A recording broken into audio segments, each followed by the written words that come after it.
નમસ્કાર. કેમ છો વિદ્યાર્થી મિત્રો? હવે ધોરણ 11 વિષય અર્થશાસ્ત્ર પ્રકરણ નંબર 2 મૂળભૂત ખ્યાલો અને સંકલ્પનાઓ. અત્યારે આપણે એની અંદર આગળ વધીએ તો લાસ્ટ પીડીએફમાં આપણે સંપત્તિ એટલે શું, સંપત્તિના લક્ષણો કે જે 5 માર્ક્સ માટે ખૂબ જ અગત્યનો પ્રશ્ન છે એની વાત કરી. મુદ્દો હતો સંપત્તિ અને કલ્યાણ. સંપત્તિના પ્રકારો પણ જોયા, વ્યક્તિગત તેમજ સામાજિક, રાષ્ટ્રીય તેમજ આંતરરાષ્ટ્રીય. આજે આપણે પેજ નંબર 14માં છેલ્લી લીટી મુદ્દા નંબર 2.7થી આગળ વધીએ છીએ અને એ છે કલ્યાણ, વેલફેર. કલ્યાણ એટલે શું ત્યાં પહેલાં તો અંડરલાઈન કરીશું. કલ્યાણ એટલે ગુડ કન્ડિશન, સારી સ્થિતિ. ઇમ્પ્રુવમેન્ટ ઇન સિચ્યુએશન, પરિસ્થિતિમાં સુધારો. આર્થિક રીતે કલ્યાણનો અર્થ શું થાય? અંડરલાઈન કરો. ભૌતિક જીવન ધોરણમાં સુધારો, વધુ સારી સ્થિતિનું નિર્માણ એટલે કલ્યાણ. કલ્યાણ એટલે શું? એના જવાબમાં ભૌતિક જીવન ધોરણમાં સુધારો, વધુ સારી સ્થિતિનું નિર્માણ એટલે કલ્યાણ. આધ્યાત્મથી માંડીને અર્થશાસ્ત્ર સુધી કલ્યાણ શબ્દ દરેક જગ્યાએ વપરાય છે. માણસ હંમેશા એવું ઈચ્છે કે તમામ ક્ષેત્રોમાં એનું કલ્યાણ થાય, એટલે કે વધારે સારી પરિસ્થિતિનું નિર્માણ ઈચ્છે છે. આ સિચ્યુએશન ટૂંકા ગાળાની નહીં પણ કાયમી ધોરણે જળવાઈ રહેવી જોઈએ એવી જ અપેક્ષા દરેક માનવને હોય છે. અર્થશાસ્ત્રમાં કલ્યાણને પણ સંપત્તિની માફક 2 રીતે વિચારી શકાય. કઈ કઈ 2 રીતો? એક વ્યક્તિગત કલ્યાણ અને બીજું સામૂહિક કલ્યાણ. આપણે જ્યારે કલ્યાણની વાત કરીએ ત્યારે સામૂહિક કલ્યાણનો વિચાર કરવાનો છે. યાદ રાખજો, વ્યક્તિગત નહીં. વળી કલ્યાણને આર્થિક પરિસ્થિતિમાં માપી શકાય તેવા સુધારા સાથે ગુણાત્મક પરિવર્તનો સાથે પણ કલ્યાણને સંબંધ છે. વી કેન મેઝર, આપણે માપી શકીએ છીએ. એટલે તે આર્થિક વૃદ્ધિ કરતાં આર્થિક વિકાસ સાથે સંકળાયેલી બાબત છે. યાદ રાખજો. અને વિદ્યાર્થી મિત્રો, 12 કોમર્સમાં અથવા 12માના અર્થશાસ્ત્રમાં આપણે જોઈશું આર્થિક વિકાસ અને વૃદ્ધિ વચ્ચે જે તફાવત છે. વિકાસનું કાર્યક્ષેત્ર વૃદ્ધિ કરતાં વિશાળ છે. હા, વિકાસને માપવામાં મુશ્કેલી 100% પડશે. અને વિકાસ એ માળખાગત દેશોમાં જોવા મળે, બીજા ત્રીજા વિશ્વના દેશોમાં વિકાસની પ્રક્રિયા જોવા મળે, જ્યારે વૃદ્ધિ એ વિકસિત દેશોમાં જોવા મળે. વળી કલ્યાણનો મોટો આધાર આવક વૃદ્ધિ કરતાં આવકની વહેંચણી પર રહેલો છે. મિત્રો, અહીં મોટો પ્રશ્ન તો એ જ છે કે આવકની અસમાન વહેંચણી ભારત જેવા અર્થતંત્રોનો એક બર્નિંગ ઇસ્યુ આ પણ છે, આવકની અસમાન વહેંચણી. તો કલ્યાણ એટલે શું? કલ્યાણના 2 પ્રકારો. હવે આપણે સંપત્તિ અને કલ્યાણ વચ્ચે શું સંબંધ છે? What is the relation of wealth and welfare? Normally એવું માનવામાં આવે કે વ્યક્તિની સંપત્તિ વધે તો કલ્યાણ પણ વધે. દેશની સંપત્તિમાં વધારો થાય તો દેશના લોકોનું પણ કલ્યાણ થાય. પણ વ્યક્તિ માટે જે બાબત સાચી છે, કદાચ એવું બને કે દેશ માટે એ સાચી ન પણ હોય. કારણ શું? કલ્યાણને આવકની વહેંચણી સાથે સંબંધ છે. એટલે ધનિકો જ વધુ ધનિક બને, ગરીબોને સંપત્તિની વૃદ્ધિનો લાભ ન મળે તો એ વ્યક્તિગત વિકાસની બાબતમાં લાગુ પડતું નથી. દેશની સંપત્તિમાં વધારો થાય પણ તે થોડાક જ લોકોના હાથમાં કેન્દ્રિત થયેલી હોય તો દેશના બધા લોકોનું અહીં કલ્યાણ થતું નથી. કલ્યાણને પ્રજાના સામાજિક સાંસ્કૃતિક મૂલ્યો સાથે પણ જોડવામાં આવે તો સંપત્તિ અને કલ્યાણનો સીધો સંબંધ માપી ન શકાય. કારણ અર્થશાસ્ત્ર નૈતિક મૂલ્યોનો નિર્ણય નથી કરતું. આમ છતાં માત્ર ભૌતિક કલ્યાણનો વિચાર કરીએ તો દેશની આવકમાં વધારો થાય, પણ આવકની વહેંચણી પણ સુધરવી જોઈએ. અસમાન વહેંચણી જે છે એ દૂર થવી જોઈએ. એટલે કે દેશની કુલ વસ્તીના 20% લોકો જ કુલ રાષ્ટ્રીય આવકના 80% લઈ જાય છે, અને દેશની કુલ વસ્તીના 80% ગરીબો એ કુલ રાષ્ટ્રીય આવકના ફક્ત 20 પૈસા એમને ભાગે જાય છે. આ આવકની અસમાન વહેંચણીનું એક ઉદાહરણ છે. તો આ રીતે જો થાય તો કલ્યાણમાં વધારો થશે એવું આપણે કહી શકતા નથી. પણ આવકની અસમાન વહેંચણી પણ દૂર થાય. દેશની રાષ્ટ્રીય આવક તો વધે જ, પણ આવકની અસમાન વહેંચણી પણ જો દૂર થાય અને સમાન રીતે વહેંચણી થાય તો એવું કહેવાય કે દેશના નાગરિકોના કલ્યાણમાં વધારો થયો છે.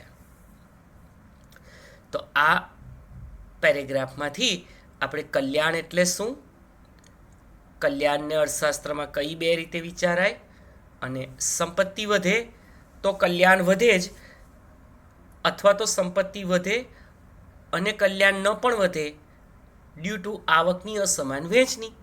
તો આ બાબતને આપણે અહીંયા સમજાવવાની રહે જો પરીક્ષામાં પૂછાય તો. હવે આગળના મુદ્દા પર આપણે પહોંચીએ. ફેક્ટર્સ ઓફ પ્રોડક્શન, ઉત્પાદનના સાધનો.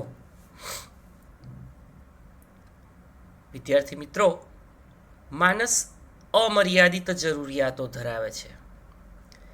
આ જરૂરિયાતોની પૂર્તિ માટે તે વસ્તુ અને સેવાનું ઉત્પાદન કરે છે.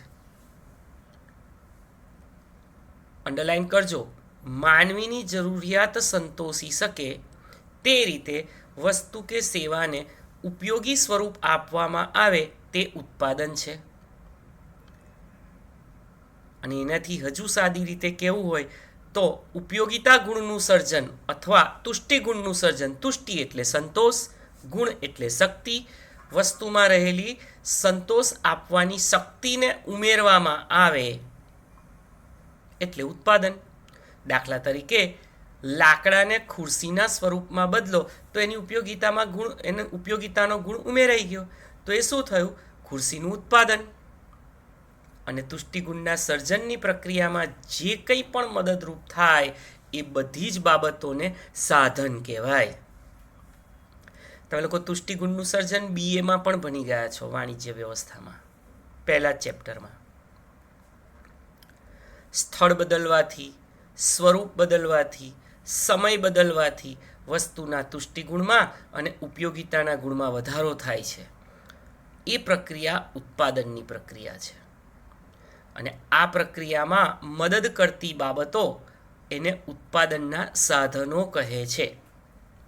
અંડરલાઈન કરજો, ઉત્પાદનના મુખ્યત્વે 4 સાધનો છે: જમીન, મૂડી, શ્રમ અને નિયોજક. રાષ્ટ્રના કુલ વાર્ષિક ઉત્પાદનનો આધાર પણ આ 4 સાધનો પર રહેલો છે. હવે તમારે કાયમ યાદ રાખવાનું છે, ઉત્પાદનના સાધનો અર્થશાસ્ત્રના સંબંધમાં પૂછાય તો જમીન, મૂડી, શ્રમ અને નિયોજક. વહેંચણીની ન્યાયી પ્રક્રિયા ઉત્પાદનના 4 સાધનોને ઉત્પાદનમાં તેમને આપેલા ફાળા મુજબ વળતર આપે છે. પ્રોફેસર માર્શલે તો કહ્યું છે કે ઉત્પાદનના આમ તો 2 જ સાધનો છે. ઉત્પાદનના આમ તો 2 જ સાધનો છે. કયા કયા? કુદરત અને માનસ.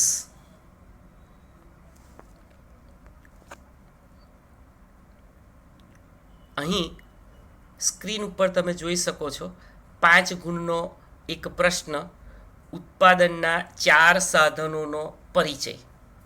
પેજ નંબર 15 ઉપર આપેલું છે. ત્યાં તમે પેન્સિલથી 5 ગુણ લખી દો. સામાન્ય વ્યવહારમાં જમીન એટલે શું? બધા એવું નોર્મલી એવું વિચારે કે ભાઈ પૃથ્વીની સપાટી પર જે માણસ વસવાટ કરે એ જમીન છે, પણ ઇકોનોમિક્સમાં એવું નથી. અંડરલાઈન કરજો, પ્રોફેસર માર્શલે કહ્યું છે મનુષ્યને ઉત્પાદનમાં મદદરૂપ થતા બધા જ કુદરતી પરિબળો જમીન છે. એનો અર્થ એ થયો કે હવા, પાણી, સૂર્યપ્રકાશ, આબોહવાનો સમૂહ આ બધું જ જમીન છે. ઉત્પાદનમાં મદદરૂપ ખનિજ, ખાન, પર્વત, નદી, ગરમી આ બધી જ બાબતને જમીન ગણીએ તો એના લક્ષણો આ પ્રમાણે થાય. હવે છે ને બીજી એક વાત, તમને ઉત્પાદનના ચારેય સાધનો, અર્થ અને લક્ષણો 5 માર્ક્સમાં પૂછાય, અથવા કોઈ પણ 2 ઉત્પાદનના સાધનો 3 માર્ક્સમાં, અથવા કોઈ એક ઉત્પાદનનું સાધન 3 માર્ક્સમાં પૂછી શકાય. સાથે સાથે બધા જ લક્ષણો, બધા જ અર્થ 1 માર્ક્સમાં પણ આવે. જમીનની બીજી વ્યાખ્યા કહીએ તો પૃથ્વીના પેટાળમાં આવેલા ખાન ખનિજ, પૃથ્વીની સપાટી પર આવેલા નદી અને પર્વતો, અને પૃથ્વીના વાતાવરણમાં આવેલા સૂર્યપ્રકાશ, હવા એ પણ જમીન છે. વિદ્યાર્થી મિત્રો, એની લાક્ષણિકતાઓ. પહેલું, જમીન કુદરતી બક્ષિસ છે. કુદરતી બક્ષિસ એટલે કુદરત તરફથી મળતી ભેટ. તે માનવનું સર્જન નથી, તે કુદરતનું સર્જન છે. બીજું, જમીનનો કુલ પુરવઠો સ્થિર છે, એને આપણે વધારી શકતા નથી. ત્રીજું, જમીન ભૌગોલિક રીતે અગતિશીલ છે. અગતિશીલ એટલે શું? જમીનને એક સ્થળેથી બીજે સ્થળે ખસેડી શકાતી નથી.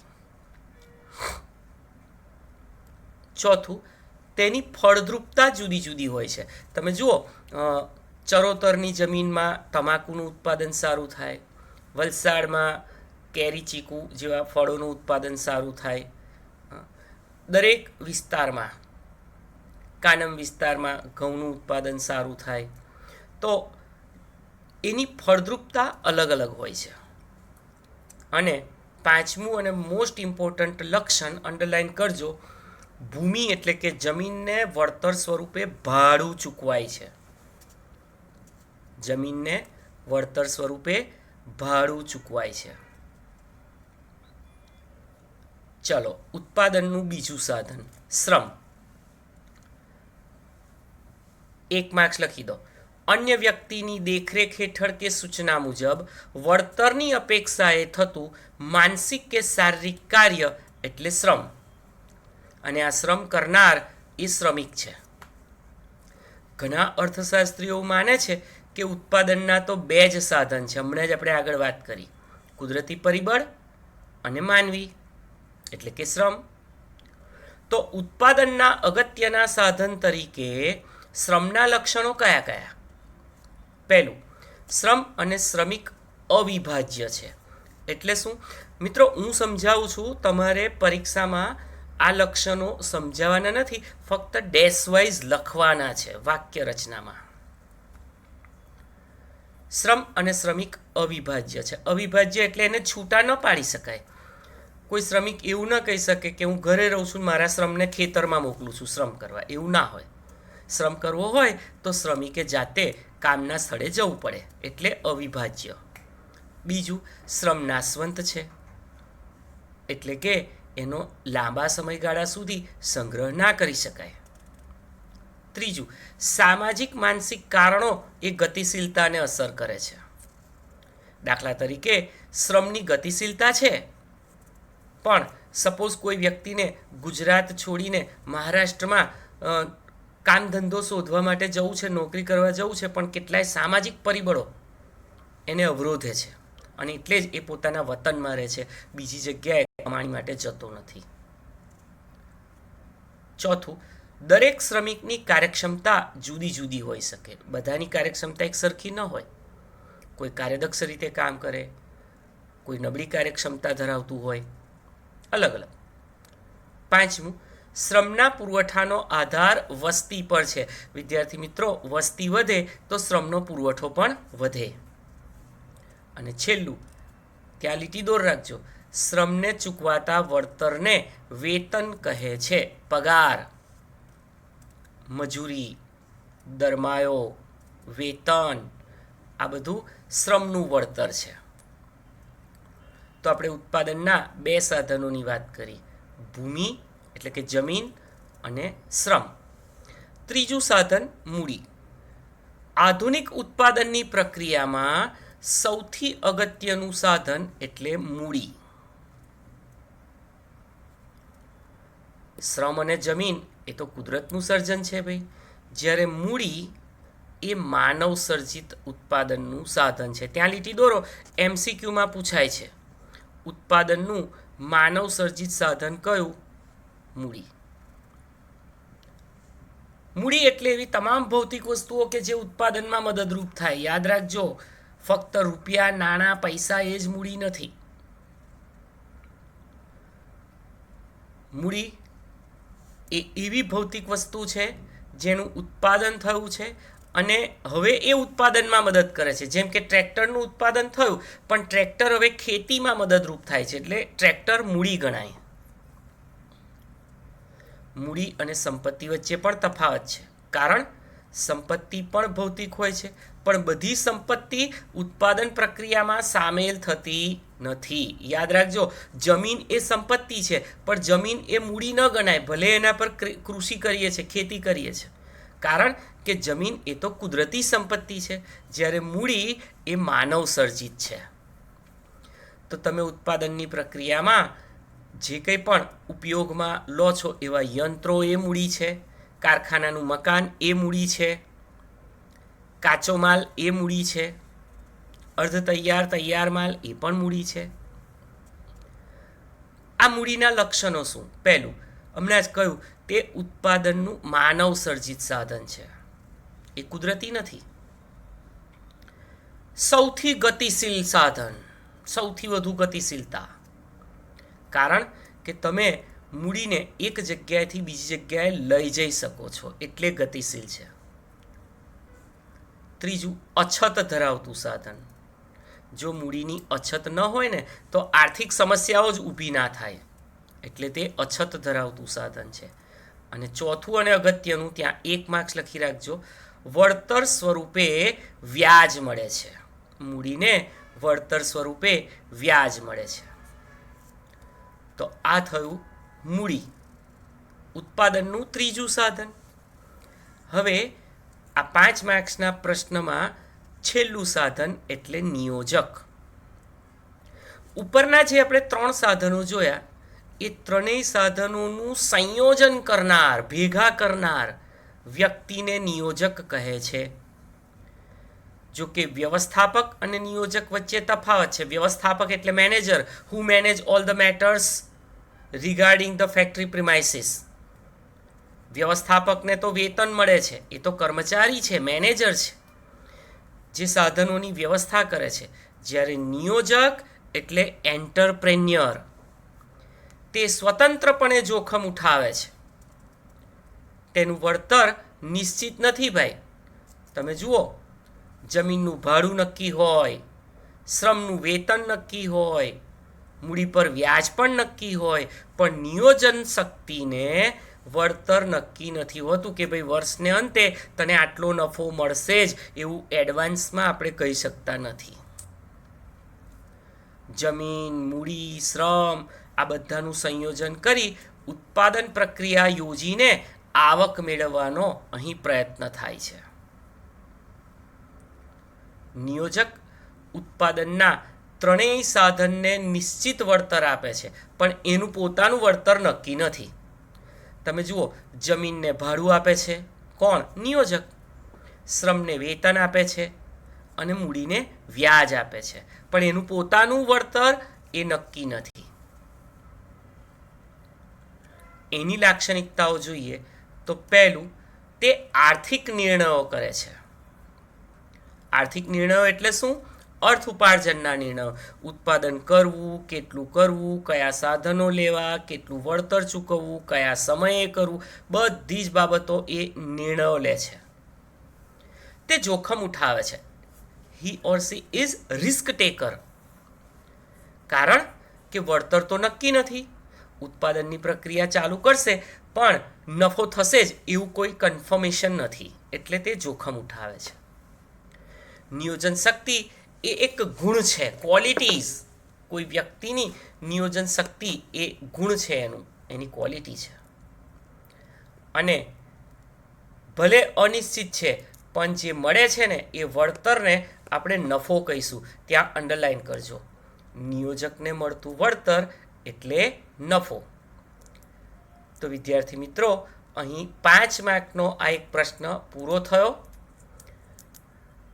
ભૂમિ એટલે કે જમીન, જેને વળતર સ્વરૂપે ભાડું મળે. શ્રમ, એને વળતર સ્વરૂપે વેતન મળે. મૂડી, એને વળતર સ્વરૂપે વ્યાજ મળે. અને નિયોજક, એને વળતર સ્વરૂપે નફો મળે. તો આ રીતે ઉત્પાદનના સાધનોનો પરિચય આપો એવો એક પ્રશ્ન પૂછાય તો આપણે આ 4 સાધનો વિશે અર્થ અને એની લાક્ષણિકતાઓ લખવાની રહેશે. આજના હોમવર્કમાં પણ તમારે આ જ પ્રશ્ન લખવાનો છે, જે તમારા સ્વાધ્યાયમાં પેજ નંબર 19 ઉપર 5મા પ્રશ્નનો 3જો પ્રશ્ન. ઉત્પાદનનો અર્થ આપી ઉત્પાદનના સાધનો વિશે ચર્ચા કરો. તો આપણે આ 4 સાધનોની વ્યાખ્યા અને એની ઓછામાં ઓછી બધાની 4 લાક્ષણિકતાઓ તૈયાર કરવાની. આટલું હોમવર્ક કરવાનું છે. હવે પછી આપણે ઉત્પાદનના સાધનો પૂરા થયા એટલે નવો મુદ્દો વ્યાપાર ચક્ર, ટ્રેડ સાયકલની ચર્ચા કરીશું. Thank you.